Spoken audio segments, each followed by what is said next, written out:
ये जो generic medicine जो हम कहते हैं, ये अंग्रेजी का शब्द है, इसको हिंदी में कैसे समझाएं? मैं आपको बहुत सरल भाषा में बताता हूँ। हाँ। तो ये जेनेरिक नाम जो दवा का जो मूल सॉल्ट है, जो इसके अंदर जो दवा है, उसका नाम है, केमिकल नाम, उसका केमिकल नाम है। अब जैसे और उदाहरण अगर सरल करके बताएं इसको, तो जैसे ये लड़की दुबली पतली सी नजर आती है, तो मैं अगर डॉक्टर हूं, हाँ। तो मैं इसको ये कहूं, एक गिलास दूध सुबह, एक गिलास शाम को पिया कर। पर चिकित्सा के व्यवसाय में दुर्भाग्य से हमारे देश में ऐसा नहीं हो रहा। हम ये नहीं कहते कि आप भैंस का दूध लेके आइए, हम कहते हैं कि वो रामू की भैंस का दूध लेके आना। यही ब्रांडिंग है। ये जब उसकी दुकान पे जाती है, वो कहता है 500 रुपए लीटर है, लेना है कि नहीं लेना। तो जो 30 रुपए की चीज है वो 500 रुपए में मिलती है। तो अगर मैं डायबिटीज की दवा ले रहा हूं और अगर मैं ब्रांडेड दवा लेता हूं तो मुझे कितने की पड़ेगी? जैसे एक 117 रुपए में भी है, 117 रुपए में मिलती है। अब और अगर वही चीज हम उसके जेनेरिक मेडिसिन के नाम से लें तो वो कितने की बनती है? वो मात्र 1 रुपए 95 पैसे में 10 गोली मिलती है।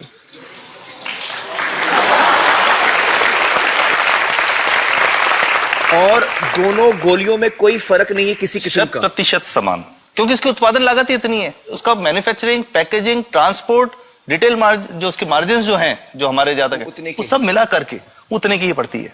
कुछ कैंसर के मैं आपको उदाहरण दूंगा, उसमें एक ही दवा जो ब्लड कैंसर के काम में आती है, बाजार में 1.25 लाख रुपए का एक पैकेट मिलता है। 1.25 लाख का एक पैकेट जो 1 महीने चलता है। और जेनरिक में वही दवा जेनरिक में अलग अलग कंपनीज जो बनाती हैं, एक 10,200 में बेचती है, एक 8,800 में बेचती है और एक 6,500 में बेचती है। मतलब ये आपका ये कहना है कि आपके ये प्रयास से इतने कम में राजस्थान में पब्लिक को, आवाम को ये दवाएं पहुंचा रहे हैं आप इस वक्त? जी, क्या बात है।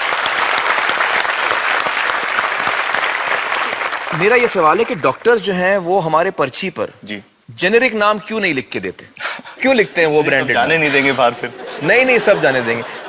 जब एक नया मेडिकल प्रैक्टिशनर जब प्रैक्टिस शुरू करता है, तो उसके पास जो कंपनी के जो मेडिकल रिप्रेजेंटेटिव्स होते हैं, सेल्स बढ़ाने का उनका काम होता है, मार्केटिंग प्रिंसिपल के हिसाब से सेल्स एजेंट होते हैं बेसिकली। फिर वो कहते हैं साहब आप हमारी जो दवा है यही लिखना, ये बहुत बेहतर दवा है, इससे मरीज ठीक होगा। और उनको डॉक्टर्स को लिखने के लिए उनको प्रेशराइज किया जाता है, उनको टेम्प्ट किया जाता है। तो ये इसमें बहुत बड़ा कारण है जो दवा की कीमत को उसकी वास्तविक कीमत से 5, 10 गुना, 20 गुना तक बढ़ा देता है। एक बहुत बड़ा कारण है, क्योंकि हमारे पास जब हम टेंडर करते हैं तो बहुत सारे कंपनी वाले आते हैं, जो भारत की जो सबसे बेहतर कंपनियां, जिसके भी नाम वो रेपुटेड कंपनियां जिनके नाम आप ले सकते हैं, वो सभी हमें वो उसको जो 70 रुपए की है उसको 2 रुपए में, 5 रुपए में दे रही है। 30 रुपए की दवा 2 रुपए में दे रही है। इतना ज्यादा फर्क तो कंपनी तो दे सकती है और देना चाहती है, और हमें देती भी है इतनी कम दामों में, हमें दे रही है ना, ये संभव तो है। अच्छा, मैं आपको बताऊंगा कि भारत से हम लगभग 45,000 करोड़ रुपए की जेनरिक दवाइयां प्रतिवर्ष विदेशों को निर्यात करते हैं। आप भेजते हैं दुनिया भर में जेनरिक, ये जो सस्ती दवाएं हैं आप विश्व भर में भेजते हैं, और हमारे लोगों को नहीं मिल रही। हमारे देश में महंगी है, हमारे देश में महंगी है। और अगर ऐसा है तो हमें कोई ईस्ट इंडिया कंपनी की जरूरत नहीं, हम वापस उसी दिशा में जा रहे हैं। आपने जब ये शुरू किया तो आपको कोई रेजिस्टेंस फेस करना पड़ा राजस्थान में?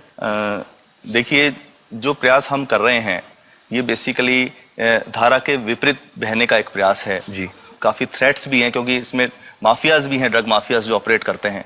और हम हमेशा ये बात कहते हैं कि हम 100 साल से भी पुरानी शोषण की व्यवस्था को बदलना चाहते हैं, पर हमने हमेशा डॉक्टर्स को दोषी नहीं माना। सारे डॉक्टर्स बुरे नहीं है। 50-60% तो जेन्युइनली वो चाहेंगे कि गरीबों को कम कीमत पे दवा मिल जाए, वो चाहेंगे। और आज भी ऐसे डॉक्टर्स हैं जो अपने घर से सैंपल्स ला करके अपने जेब से पैसे निकाल के मरीज का इलाज कराते हैं। ऐसे डॉक्टर्स आज भी हैं। बिल्कुल सही। तो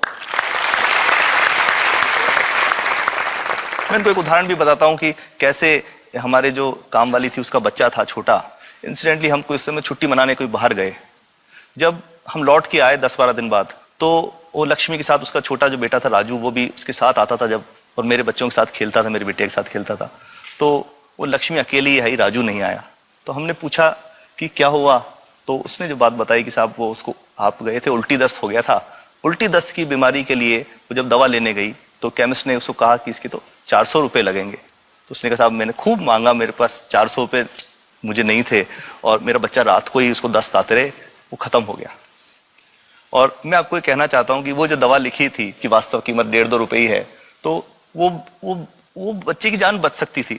65 वर्ष के बाद भी अगर कोई बच्चा उल्टी दस्त से मर जाए तो मैं नहीं समझता इससे शर्मनाक बात कोई हम लोगों के लिए हो सकती है। और सबसे बड़ी बात कि इसे आसानी से बदला जा सकता है। हमें सबको एक समन्वित, एक संगठित प्रयास करने की जरूरत है। ये तो कुछ भी नहीं है, कोई नई फैक्ट्री खोलनी नहीं, कोई नई दवा नहीं बनानी, ये सब जो गलत चल रहा है इसको रोकना ही तो है।